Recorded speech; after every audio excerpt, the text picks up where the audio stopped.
This podcast is brought to you by Primary Arms. Primary Arms seeks to provide the best shopping experience for everything firearms.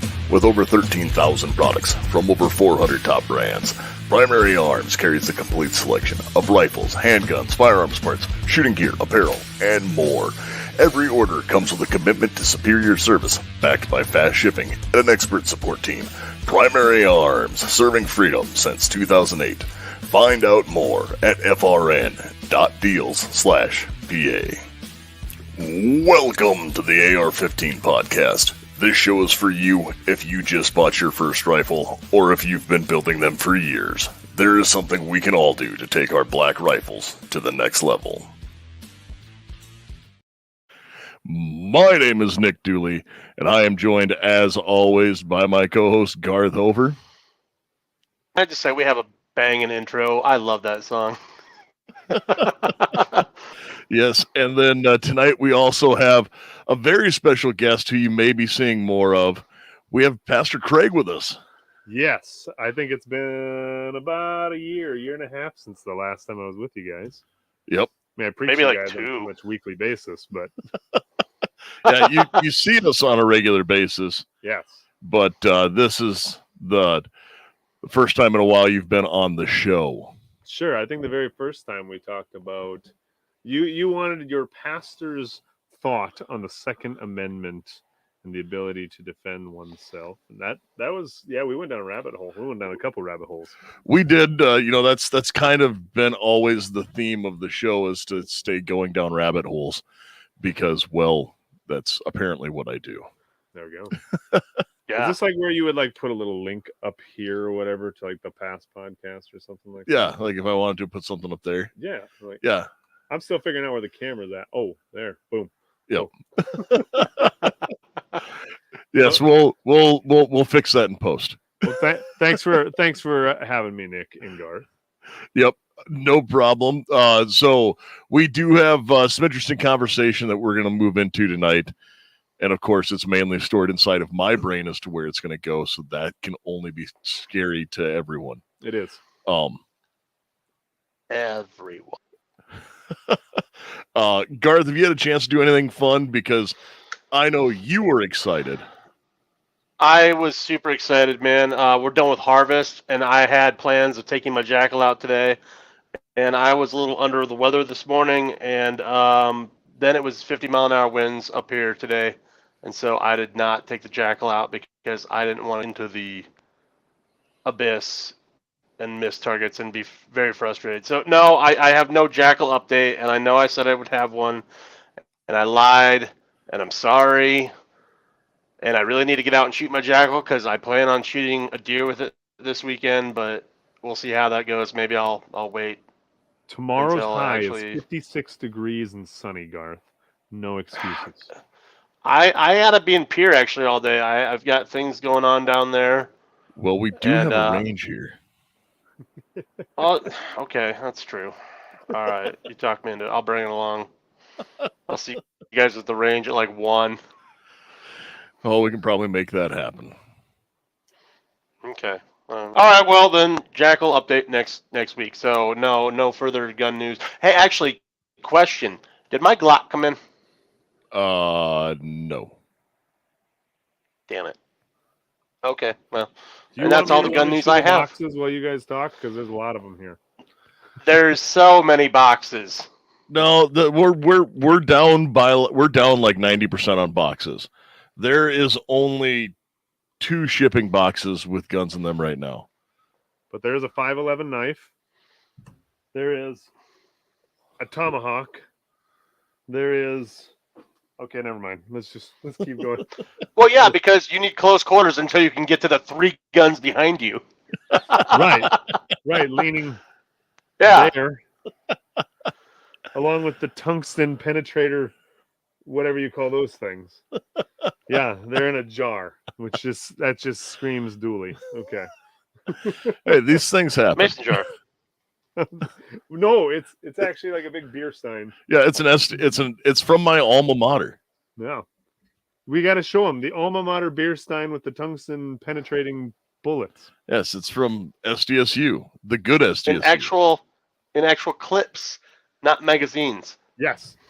A clip, as opposed to Julie. Where's the mag? Oh, right here, with stuff stuck Man, to it, as opposed to a you know how much that magazine. grinds. You know how much that. Yeah, just give me that clip. I'm like, I don't have any clips.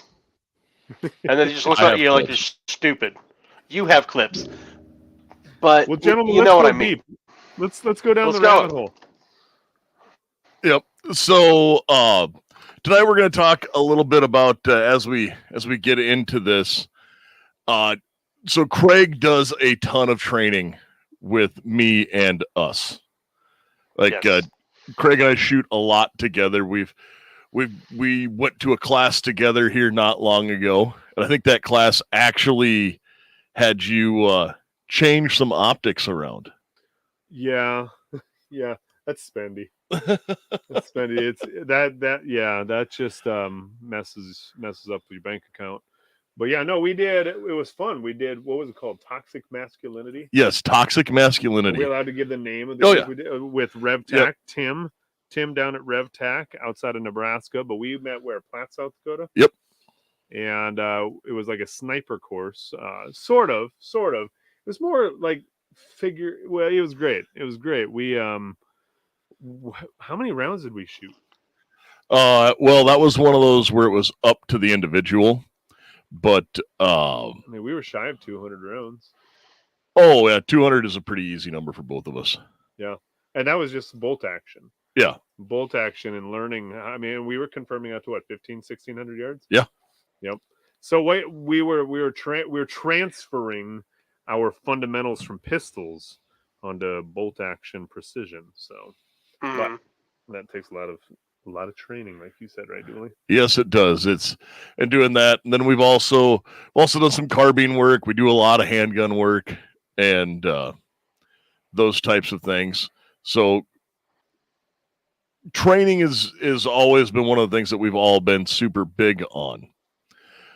One of the other things that like I know that a lot of guys will struggle with is one, finding someone to train with, because sometimes going out and shooting by yourself is not that fun.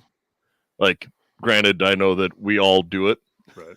but having other people with you to train is huge. So building a community is also super important, especially, well, we're all kind of into that preparedness aspect at times as well, and having a community, because no one gets through anything alone.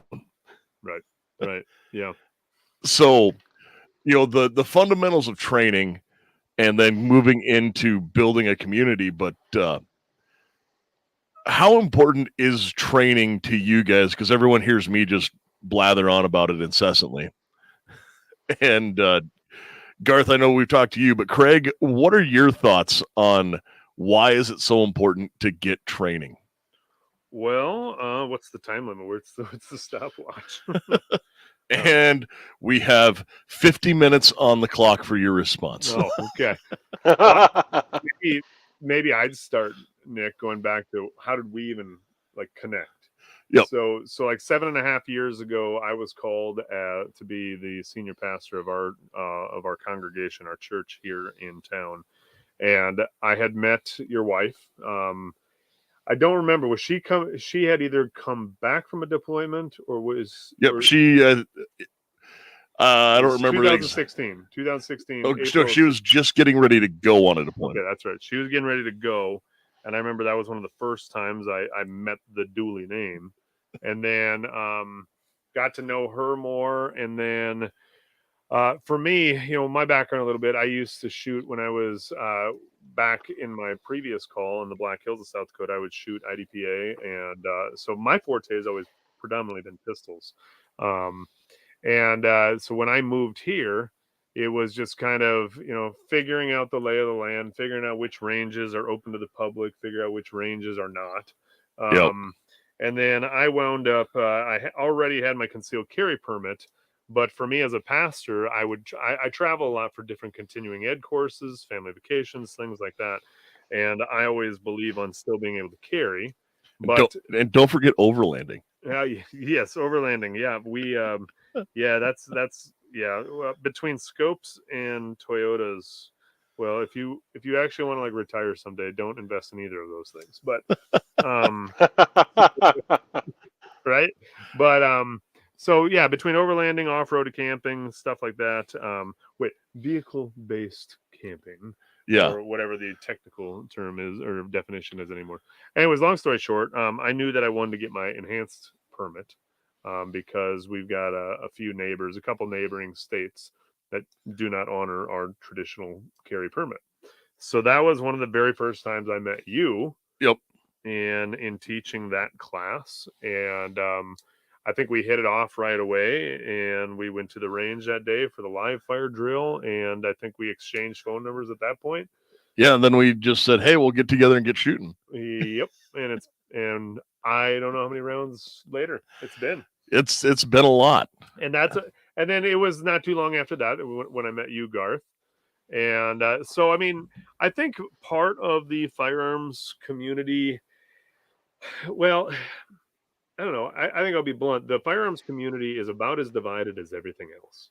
Yeah. In some ways, I think there is a good cross section of people that genuinely want to be in community, in conversation, hanging out with each other, sharing ideas, sharing bullets, and all those different things. But then there are, of course, other factions within the community that really has no interest in that. They just purely have firearms for fun, defense, to each their own. I think the thing that gets a little frustrating is watching that community divide on things like social media and stuff. I wish I could say that my number one passion of firearms and firearms training could be void of such division, but unfortunately it's not. And it never will be. I've seen that and had that in conversations because, obviously I am a avid enthusiast, we'll say. You take that to you can say avid only because I don't think we've explored. Do you have a thesaurus lying around? I think you have a thesaurus for the next podcast, and then we can update the word avid. But avid would be a touching point, yes. It's I probably am a little bit more of an enthusiast than a lot of people would be for my passion for firearms. And in conversations with people and in and out of uniform and everything like that, I know guys that will straight up be like, "Oh no, like you just need a rifle for hunting." And all they care about is their 870 shotgun for shooting ducks and pheasants and their 30-06, and they're like, "Well, why do you need anything else?" Right. And I'm over here going, because belt feds are cool, man. That is probably one of the worst things I hear, man, is to go, well, I really don't need, to go out and train. I don't need an AR. Those things, man, I'll just come over to your place when shit hits the fan, and we'll be fine because, we're friends. I'm like, no, what do you have to offer? This is a little bit more than that. Let's be real. That's why I like hanging out with you guys, because we have the same ideas of what we need to do to prepare for anything that may come down the pike, so to speak. Sure. Well, back to your question, Dooley, talking about training and community, I think they absolutely should go hand in hand. Training, there is absolutely a place to go out on your own, and I do that often. For me, as a pastor, my typical day off is Fridays, and there are many Fridays where you and I have gone. There are many Fridays where either because of other travel schedules for you with guard stuff and other things like that, we don't always connect. And I will specifically work on a drill. I've been obsessed with the bill drill lately, which makes bullets go quicker. But when you buy yourself a full-size pistol to work with that carries 21, bullets go faster. But anyway, so doing some one-on-one drill or by myself drills is fascinating. But what I do like about training with others, you do save ammunition. Oh yeah, because you can learn just as much by walking alongside of your partner, by watching them, by holding the shot timer, and being that person. Not only does holding the shot timer remind you how to be a professionally safe person in running the drill. But it also allows you to put your gun in the holster and save on some ammo, and you still learn off the other guy. Yep. Well, and with that, I know that the last time we went to the range, we went and had a beer afterwards because, well, we're Americans, and we we're like, hey, all right, we're done. So we put the guns up and we went and had a drink, and we were visiting, and you made a comment about like trigger speed, right? And it was, you made a comment of I run a trigger really fast, and I said, well, I think it's because the size of my finger, it just is less movement, so it goes quicker. Yeah. Well, it was kind of like a post game, post game conversation, post game wrap up, and things like that. I think the other thing, I actually had a moment today. Nick, you had told me yesterday probably what we were thinking about talking about, and like I had this moment. Went to one of our local hardware stores in town just to get a couple things. I wandered back into the firearms section, and sure enough, like the entire top shelf of 9mm bullets are gone again. And so I think, not going too far off track on another rabbit hole, but I think there's something fascinating about how do we, who makes up the different components of the firearms community, right? Yeah. And I looked at one of the gun counter guys, and I said, where in the heck did all of the 9mm go again? Are they? Because we talk about the ammo shortages again coming up, and I find myself thinking, it sounds kind of judgmental. I absolutely don't mean it to be. I'm speaking more out of observation. Can't tell you how many times I do go to the range within a month, and we go over to the pistol bays, and there's no one there. Yeah. And now, of course, this in our neck of the woods, it's hunting season. So last week I was down over at the rifle bay, and everyone has their lead sleds or their rifle sleds out, and with their Woodstock 30-06s trying to zero in for hunting season, right? Yep. Because I think I'm going to put my rifle in a sled when I'm shooting at the deer. That I'm just I'm being facetious there. I understand. Proper training, right? Yep. Right. Yep. But anyways, there's no one in the pistol bay, so I find myself continuously, even in our community, asking, "Where's all the ammo going?" And I think it's going on people's shelves in a closet, only to sit there. It's not going in my garage. Well, you don't need it. Garth and I know clearly you don't need it. Right. Garth probably doesn't need it either. I'm still catching up. And I will probably be catching up eternally in heaven too. I guess where I was going with that though is, there's really no sense to me in investing in massive quantities of things and then not using it or learning how to use it. Because Nick, you are a firearms instructor. Garth and I, we got our certifications last year as well, specifically in pistol training and all that. And that's just kind of been a goal for me, to be credentialed in the things that I'm passionate about. But it's a very perishable skill. Oh, 100%. I mean, if life really gets in the way and I'm really busy and I don't get to the range, for a couple of weeks, I notice. I mean, the wheels don't come completely off, but I have to remind myself of the fundamental. I have to remind myself exactly what it takes to put the point of impact exactly where it needs to go sometimes. Well, I had that issue when I took, a little over a year off. Right. I came back and had to, I was fortunate enough to still be able to do some pistol work while I was gone, but getting into back into my long gun stuff, I had dust to knock off. Mm-hmm. And, kind of came back with a vengeance, I would say, because that was when I started doing hey, we're taking classes, we're going here, I'm going here, right. I need to learn all this stuff. And everybody's like, but you know how to do it. Yeah, but I'm just going to go to this class. And then I listened to someone else tell me the same things that I would tell other people to do. Mm-hmm. And I start shooting gooder. Yeah. There's nothing great understanding of fundamentals. Mm-hmm. Yeah. Well, so I think a part of the firearms community too, though, is Do you ever cite other podcasts? Oh yeah, all the time. So one of the other channels I like to I try to avoid social media like the plague, except YouTube. YouTube is like the one thing because YouTube also, I mean, I don't read owner's manuals. I go to YouTube, and 99% of the time the correct answer is there. Oh, that's because you have a Y chromosome. Ah, yes, exactly, right.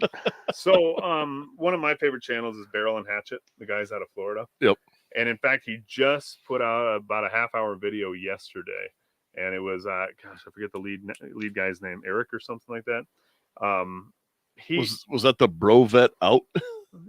Yeah, I think so. Did you watch that one? It came across my feed, but well, he has this great conversation, and it was kind of one of those more vulnerable person-to-person conversations in which he was talking about kind of this elitist mentality that seems to develop in the firearms industry as well. And he talks about how it kind of damaged his own psyche coming out of active duty and then trying to establish how does he still maintain that passion in the civilian world, and then creating a firearms community of training and like-minded individuals. And he spends a lot of time talking about cliques. And I do agree. I think the clique mentality or the elitist mentality can absolutely destroy the passion in a community. I certainly don't feel that I'm elite at anything. I don't know if any of us are specifically. What was it, 2 years ago? I think we were coming out of COVID, and in our congregation, I started a group called Pistols and Prayer. And the whole hope behind that was to come together, and it was geared specifically towards men and fathers and sons. And we've got a few families where they come and the sons come along too, and that's humbling, by the way, when you got these 17 18-year-olds that are like out shooting you every day of the week. That and it's kudos to that, right? Well, some of that's because they don't have bad habits to break yet. Exactly. Yeah, 100%. And so we created that community just to allow me to put some spiritual sense in us, having a little bit of devotion, but then also to kind of build a community of like-minded male figures in our congregation to come together at the range and to also learn how to do it safely, how to get better at it. And I tell you what, Garth, well, you were deployed. You were deployed during most all of that. Garth kind of stepped in, and we kind of co-taught some of our drills once in a while. I think what was fun is to take the first couple times, and Garth, you chime in too if you want. Like those first couple times, to watch guys literally just kind of show them how to hold the pistol better. Better grip, better sight picture. And I mean, within a couple months, all of a sudden we're running and gunning, and on the clock. And these guys are just knocking it out of the park, and that was fun to see, And I still have it was guys. super enjoyable. What's that? No. Oh, I said it was super enjoyable, and like Nick said, I mean, all these young kids that showed up, they didn't have bad habits, and kind of nice us coming just out of class and stuff, and doing things like that to be able to teach these kids and expand on what we had learned, and to pass that knowledge along. It was a lot of fun. I really think we benefited some young shooters that they'll have those skills for the rest of their life, and I hope they expand on them.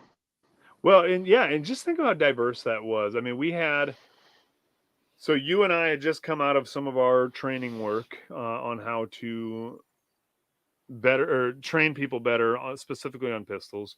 We had youth, we had their dads at the middle age range. We had a couple definitely older gentlemen.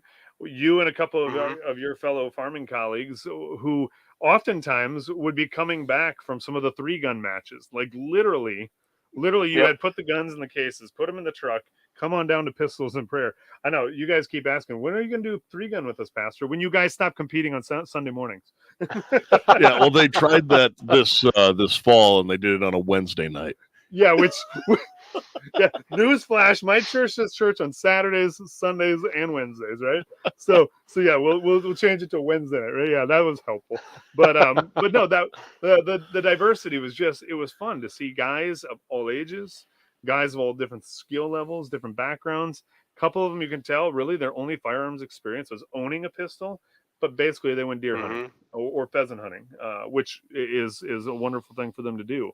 But then to come in And us as a community really try to get everyone on the same level playing field, at least in expectations and safety. And once we had that level playing field and clear expectations with each other, everyone kind of rose to the occasion to start matching each other. Not everyone was at the exact same skill level, but I could say when it came to the skill of safety, when it came to the skill of knowledge transfer, everyone was on the same page there. Right? Yeah, and that's honestly, like, I, have long made jokes like, oh, safety third, and stuff like that. But that's from way too many years in uniform where it's like, oh, yeah, we're totally going to do this safe. Not the way that gets it done. And, and we move on because everyone's a walking OSHA violation. But yes, when you push through with that, once you develop those basic, like, get the basics of safety kind of, for lack of a better term, drilled into you, it becomes like muscle memory and reflex and things that you don't even think about doing. And that's where, like, starting that base level training where it's like, okay, hey, we're going to do this. You talk about the crawl, walk, run. Hey, let me show you how to hold that. So you're not, like, okay, I hold the pistol like this, like gangster style, like I saw, because, was it Steve Carroll was like, kill shot, like doing that stuff. It's, no, let's go through this and teach you how to actually, start shooting. And then also, I know that every time I've gone, people ask, for advice on gear, because apparently we somehow turn into the gear guys. That's because we got a lot of gear. But we've got gear because, gear helps you train more effectively. Gear helps you train safely. And gear is necessary. I mean, if you have the mindset that you're a part of the firearms community to be available, if you believe in the 3% credo or the militia credo, or, those are rabbit holes we could all go down to in other future episodes. But if you believe that you could be an asset to your community as opposed to a liability, when it comes to that, proper gear is necessary for sure. And I think we've all probably owned. We always talk about the number of holsters in a shoebox. Well, you probably have like a gigantic Rubbermaid tote full of holsters, right? Yeah, there may or may not be boxes spread across the state. Right, exactly. And that's okay, because we learn this really doesn't work, that doesn't really work. And I don't care how many descriptions you read online of what some holster says it does better than the next. That doesn't work for every body type, right? So that, like, the gear side of things. But I think going back though a little bit, talking about just community and how to learn from one another. I had an experience it was last week. I was pheasant hunting with one of our other parishioners. It took me out to one of our local preserves and met up with another one of his partners in business who brought in guys from all over the country. We had two guys from Mississippi, a guy from Arkansas, two guys from Florida, and and three other guys from South Carolina. Great group of guys. They were kind of fun to heckle and jostle around with. Very like-minded individuals. But we had this moment at the end of this push on one of these food plots we were hunting, and one of the very, very older gentlemen, he was tired. It was near the end of the day. Kind of let his guard down. He took a low shot. He was the blocker. For any of you, if you don't know pheasant hunting, well, then look it up. But he's the blocker at the end of the field, shooting towards the walkers, and he took a low shot. And I noticed it. It could be debatable. He was yards upon yards away from the walkers. But when you're the preserve owner, you have a liability, an insurance liability, to get everyone home safely, right? And I remember the owners of this preserve came down on him hard at the end of that field. They called ceasefire in the field.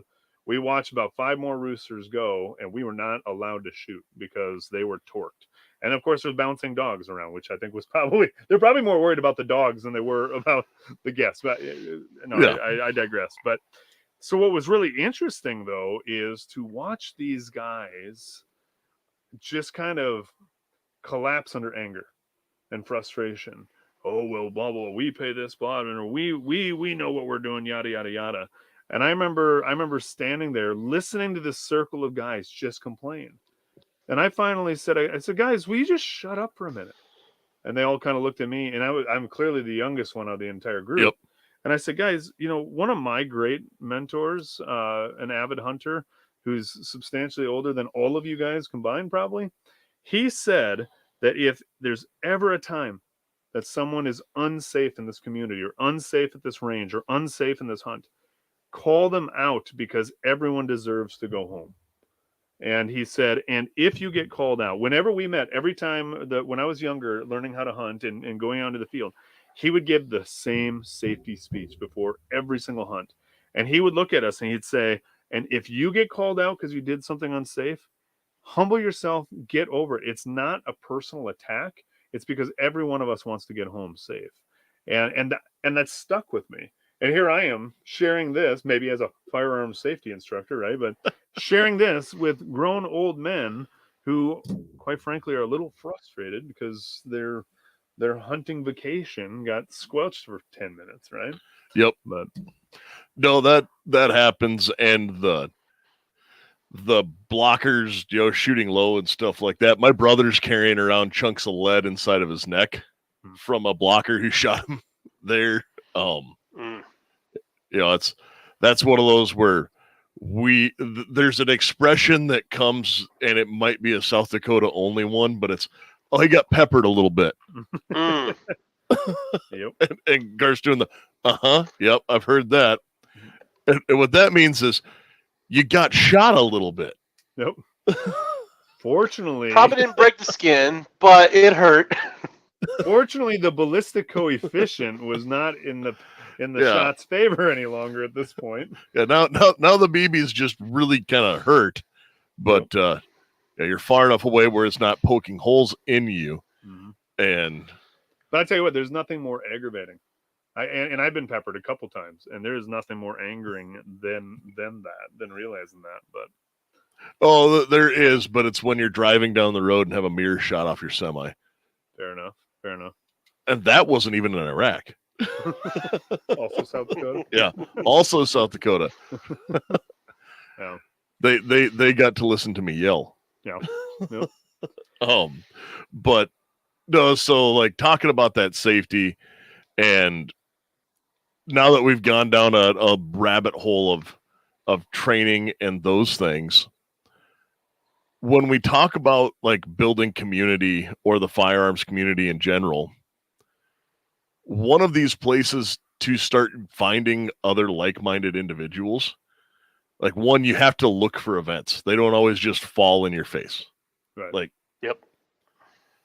I shouldn't say it. And I don't mean like you have to go to some, like find some shady Facebook group and, get on a government watch list to find this, because that's probably the wrong crowd.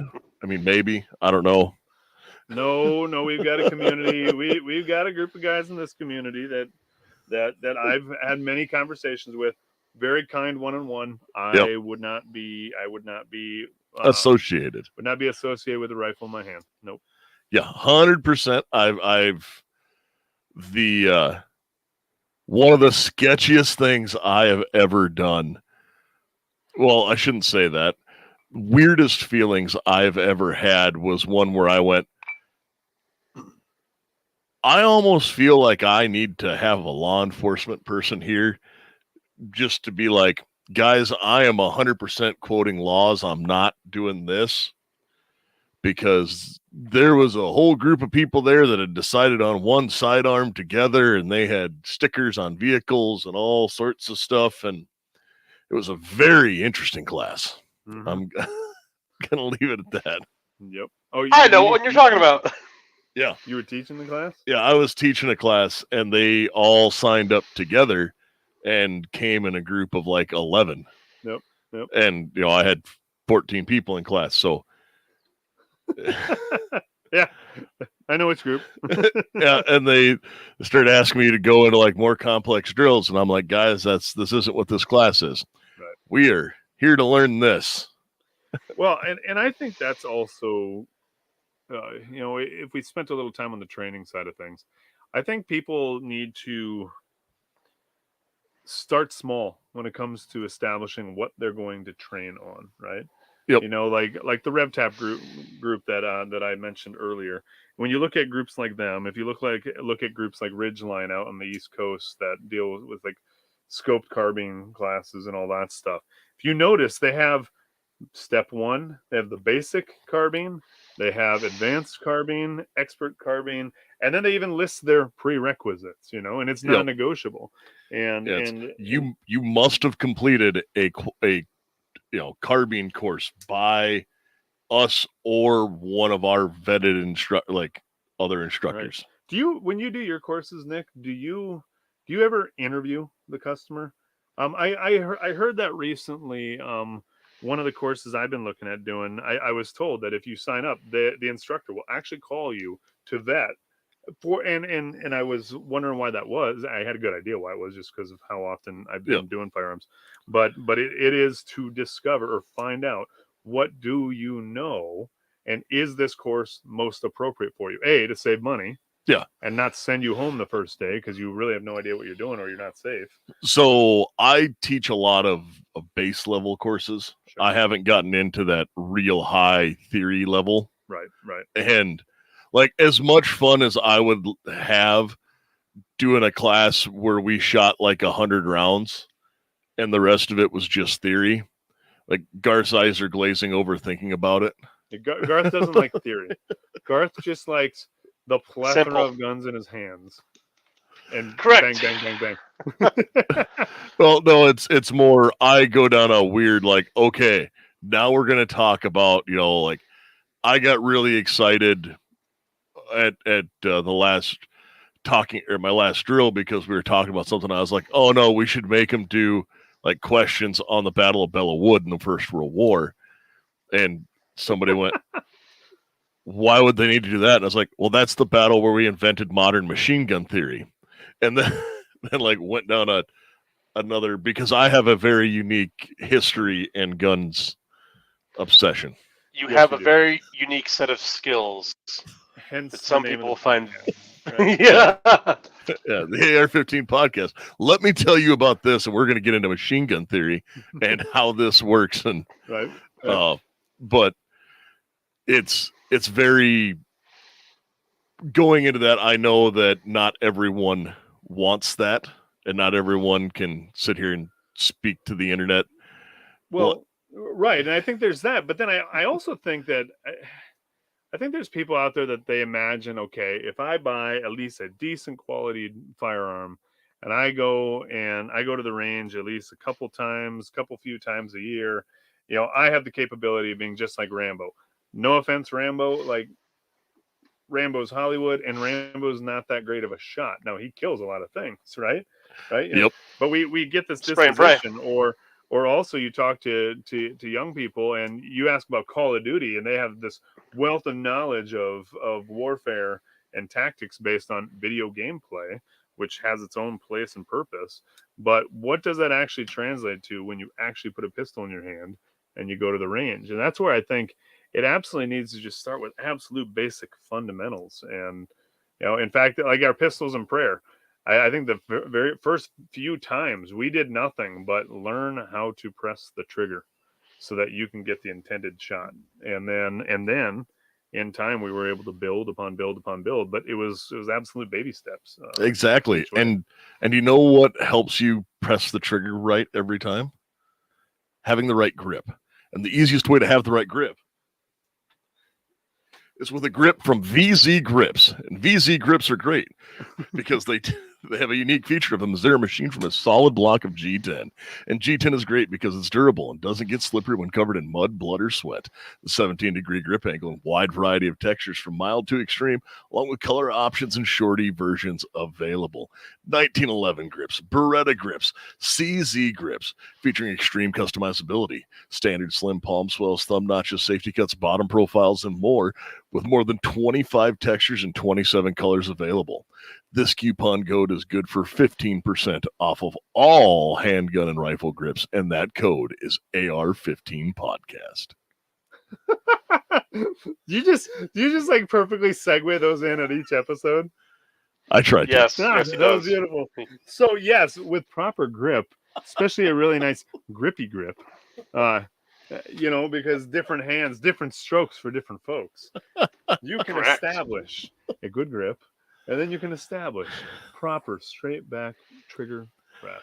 See, that was great because we actually got to watch that thing that some of our guests, if they don't listen to the show regularly.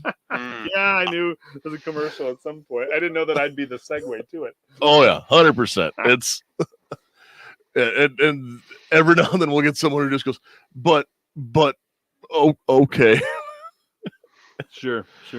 And but as we go through, before I went down that, it is so important to start on fundamentals, just because. So I am probably a more experienced than most shooter. I teach it on a multitude of professional levels. Mm-hmm. Because not only do I teach, marksmanship and stuff like that on the civilian side, that's also my job at Guards. Like I do that for the state, and I can say that I get fulfillment and enjoyment out of taking a basic carbine class, even a level 1 class, because one, I might see something that someone else teaches and go, oh, that's brilliant. Mm-hmm. Or I might take away of, okay, don't ever do that.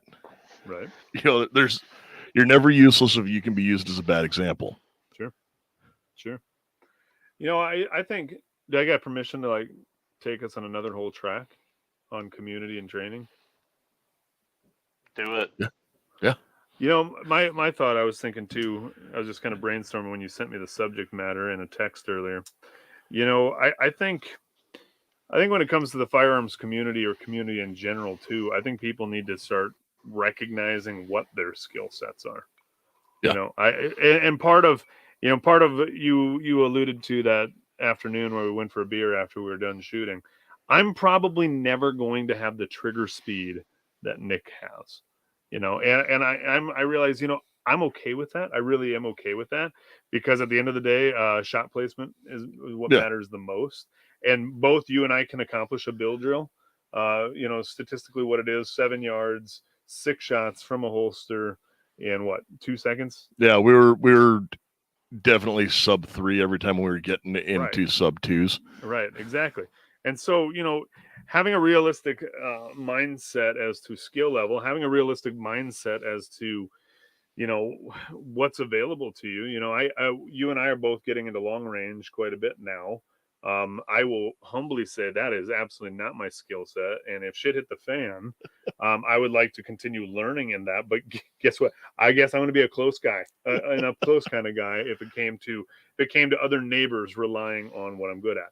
But the other thing that I find kind of disheartening these days, culturally speaking, is I'm concerned, and I guess I'm saying this more from a pastor's perspective, setting firearms aside in the conversation. But I think one of the things that really concerns me is how many adult individuals are walking around in life and probably cannot define what is a thing they're passionate about, or what is something they're good at, or what is something that that they actually study, and that worries me. It worries me. I see it from a spiritual level. I see it with the lack of biblical knowledge for people that are literally sitting there every single week in the pews, but have no genuine conception on what they believe in some things. I guess I'm kind of a nerd. Once I find something that I like, I study the heck out of it. And I'm just concerned that there's a lot of people out there that aren't studying anything. Well, that's the culture of the day, though. I mean, people get complacent, and they just, once it gets hard, they give up. Yeah. I mean, and that's a bummer. It is, and we have a large amount of society today that is more than happy to sit on the recliner and watch whatever reality TV show program is on. Also known as mainstream news. Well, sorry, shameless. Well, that, or like, I'm not trying to dismiss anyone when I say this. Like, even some of the sports fans. Sure. Like, I know people who, they'll sit there and be able to tell you all of the stats on a football player from what they did in college 8 years ago. Yeah. And they're like, well, how come you don't know this? And I'm like, well, how come you don't know the drop on a 308 at 400 yards? Right. Well, yeah, that's a great example. Like, I'm at the gym and I listen to guys. I'm probably the only guy in the gym. Maybe it's a situational awareness. I'm literally probably the only guy in the gym 99% of the time that I'm there that has no earbuds in my ears, and I have no problem. I mean, yeah, the radio on the speakers above. It's some weird rave parties half the time. Like, where are the suds coming out of the ceiling, right? Yeah. And I've had people. I've literally had some of the coaches and people ask me, "Why don't you ever wear the earbuds?" Because when the train on the tracks right below or behind the gym comes off the rails someday, I'm at least going to hear it coming and run, and none of you are ever going to hear it coming, right? Some bone conducting ones. There you go. Yep. But that set that aside. What's interesting is how many conversations I've listened to about fantasy sports teams and stuff like that. And fairy tale football. Yeah. And I'm not bashing it because I think everyone needs to just have an outlet of joy. And for some people that just makes sense and they want to do that. But I also, like I said, I'm concerned that life skills is not something that's being studied. There's a lot of people who only know how to live vicariously through a screen. Through others or through a screen or others on the screen. Right. Yeah. Garth, what about you? I mean, Nick and I live kind of down in the little bit bigger community down south of you. You live in a very farming community. What does community mean up there? Or what does community building look like or take up there? That's a loaded question. It is a loaded question, but man, I guess in community, so it's hard for me to explain because you're in such a small knit area with a certain amount of people around you. I can't say that. I went to college for a couple years outside of South Dakota, so I understand when you get in your own little world and people just don't want to be interacted with and stuff. There's always interaction. There's always, something going on. So, man, that's tough because I've always lived with it. I've never had to really experience it outside of that. I mean, there's always someone willing to, help out, someone willing to better you in whatever you're doing, and of course in a farming world. So I'm around like-minded people all the time who love to hunt, who love to shoot, who want to, have a decent relationship with each other. So, from my perspective, I guess I've never not lived with it. So it's hard for me to, go the other direction and think about it because I've never had to. Sure. Yep. Well, and, I'm going to say maybe you haven't a little bit. So you've gotten more into competitive shooting, right? Like maybe as a side effect from hanging out with me more. And there's a few side effects from hanging out with you. So many. But as part of that side effect, as we go through, like, I know that we talked once not long ago. It's like, hey, where do you find training classes at? And I was asking, and you're like, I don't know. I just wait for you to show or to say them. Yeah. And, like 5 years ago, when you would look at something like that, you'd be like, man, like maybe, but I don't know who I'd go with. And like, you didn't have that kind of sense of community to look at, because I remember the first class I was around with you, I came up and taught a class in Oneida because we had enough people that were like, all right, yeah, we'll do this class. Yeah.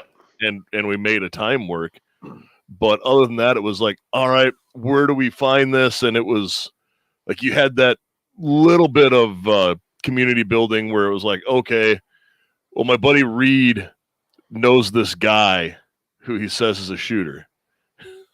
Yeah. Well, that's just it, though. I've always hung out with people who knew people, or it's always been like-minded people. I've never had the experience, the opportunity or find out where, like, well, I don't know really about that guy, but and then, I'll find out we have the same things in common. No, it's always been through a friend, or, I'll just go out and I'll seek those people out. So it's never been like a weird thing. You know, the classing, like you said, is an example. You know, I'll just wait for you to find one, and it's something I've always been interested in, but it wasn't like, well, you know, if I can't find it, it's whatever myself, and I'll still better myself through watching YouTube and stuff like that.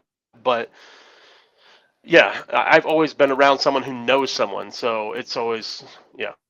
Which, by the way, guys, we still have to plot out a Saturday sometime, because I think we need to do like a cold range drill where we go out and have a drill selected and go do the drill, and then sit down and watch like a YouTube series on how to shoot, and then go to the range afterwards and apply what we learned to see if you actually learn more from a YouTube video. Well, yeah. We got to decide which plethora of YouTube videos we want to use, right? So I know that I sat down here. I was writing a class, and just in the background, you know, like not so much to have something playing as a muse, but I played the old Magpul Dynamics Art of the Dynamic Carbine. You know, circa, what was it, 2010 or something like that, those Magpul DVDs. C-clamp grip. Which, Garth, I think you have those, don't you? Yeah, I do. They're upstairs. They're still in the wrapper.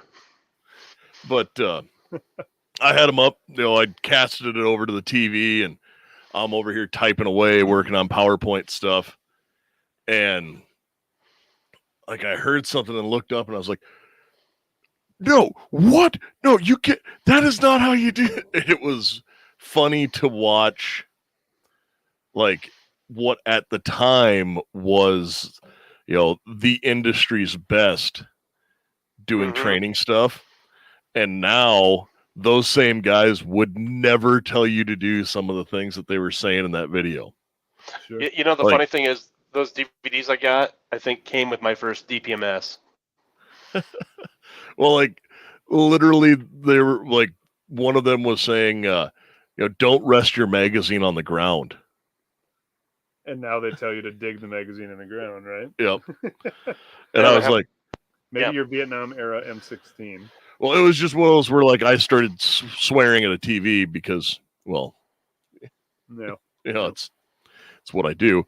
But as that went through, and so I'm sorry, we got off topic there on a weird rabbit hole in a story. But that was a very weird rabbit hole.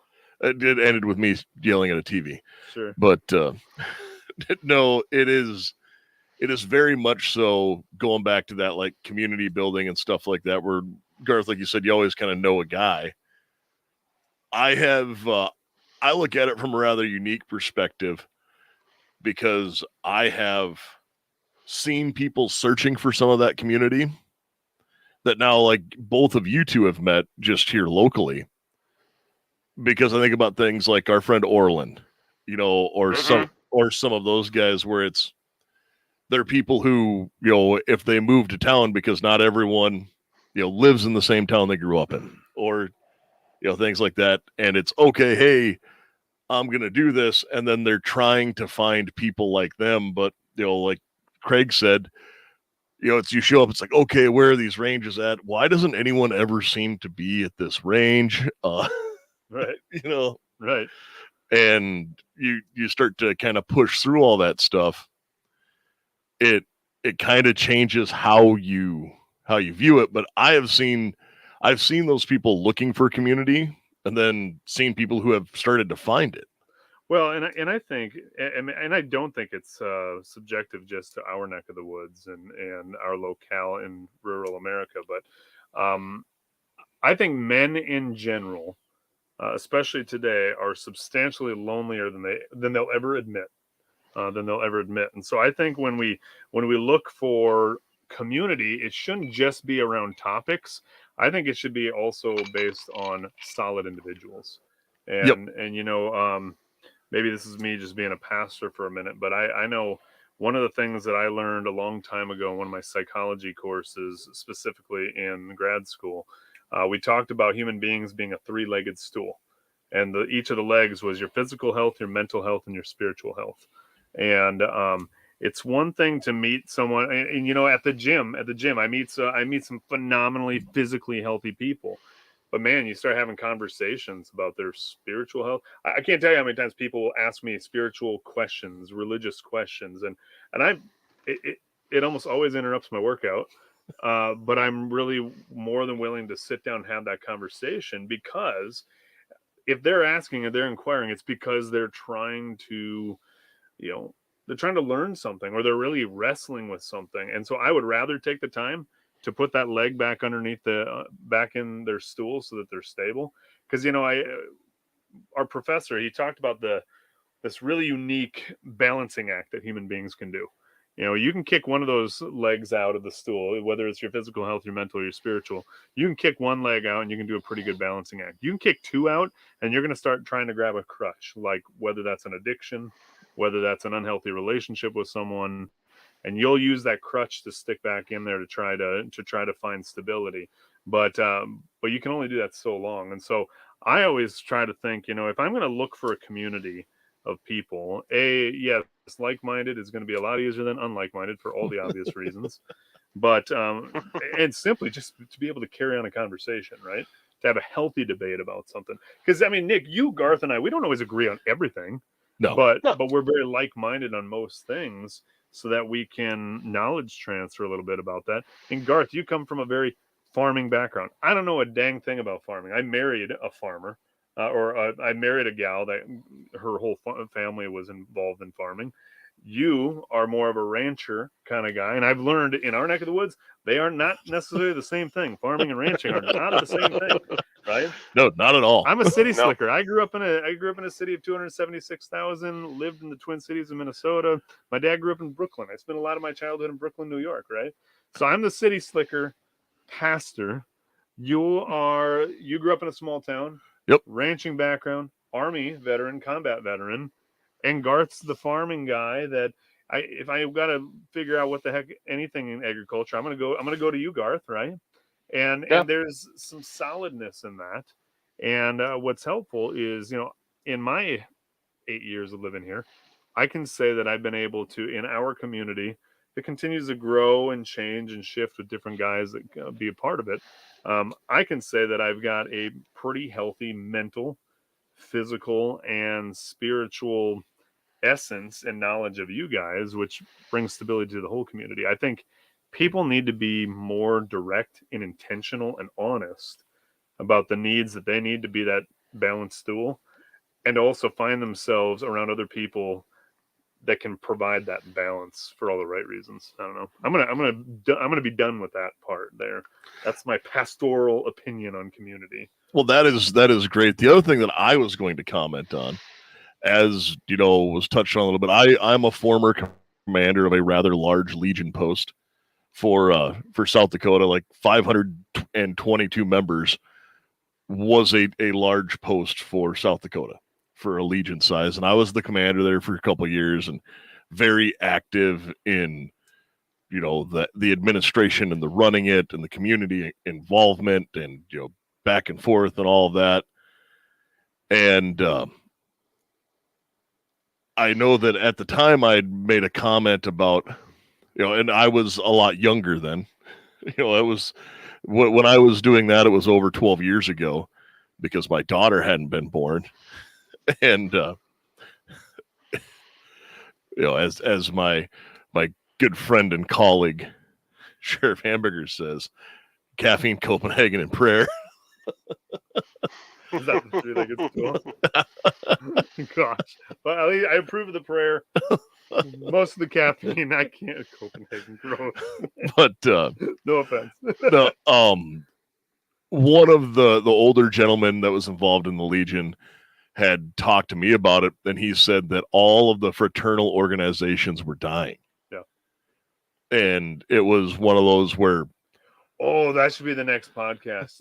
I can totally give a history lesson and all that. Yeah, well, fraternal organizations were a huge thing. Mm-hmm. And, for, in a odd thing, here's history lessons no one cares about.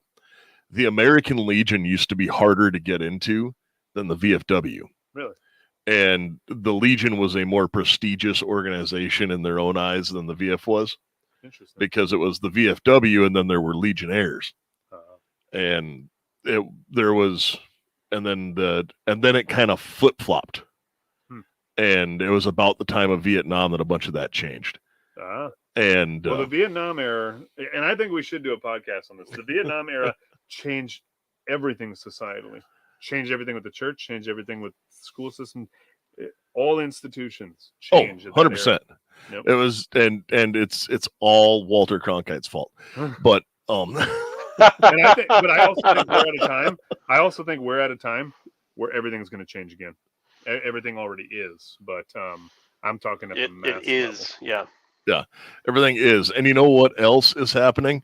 Is national security experts are warning that our aging power grid is more vulnerable than ever. January marked the third time that a power station in North Carolina was damaged by gunfire recently. Authorities are saying this attack raises a new level of threat. Authorities are now checking our grid for vulnerabilities. They've identified 9 key substations. If these substations are attacked, the power could be knocked out from coast to coast for up to 18 months. Imagine a blackout lasting not days, but weeks or months. Your life would be frozen in time right at the moment the power fails. Lights go out all over the country, throwing people into total darkness. That's why having your own solar power is more important than ever. And with the new Patriot Power Generator 2000X, you'll get a solar generator that doesn't install into your house because it's portable. You can take it with you and even use it inside. But it's powerful enough for your phones, medical devices, or even your fridge.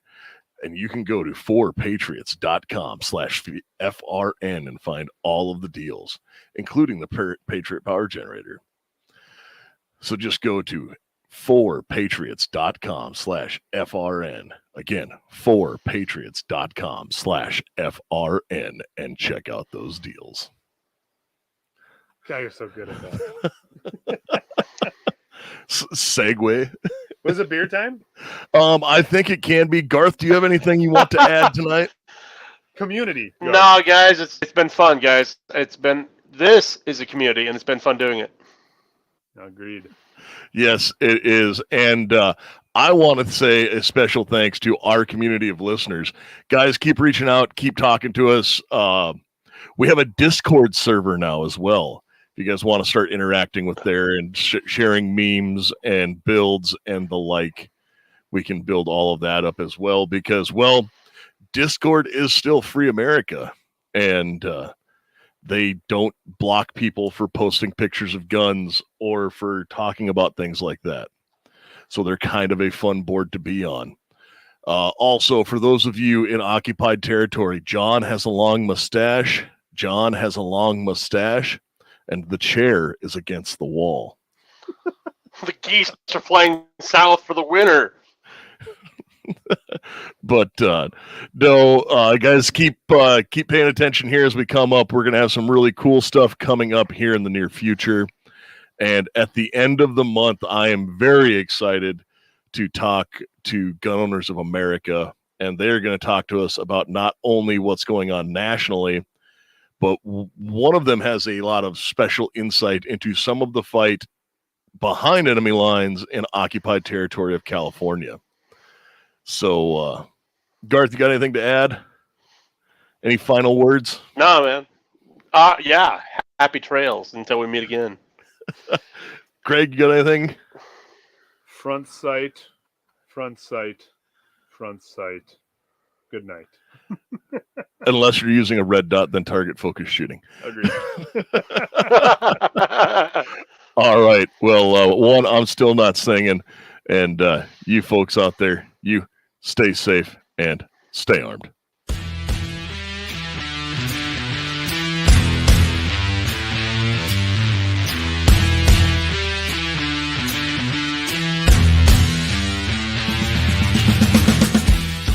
Support the people who support the show. Primary Arms, VZ Grips, 4patriots.com, and Patriot Patch Company. Be sure to check us out on social media. AR-15 Podcast 2.0 on Instagram. AR-15 Podcast 2.0 on YouTube.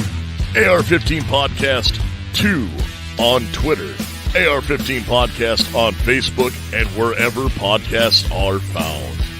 If you just want to drop us a line, let us know how we're doing, or give us a show idea, make sure to send that email to AR-15podcast 2.0 at gmail.com.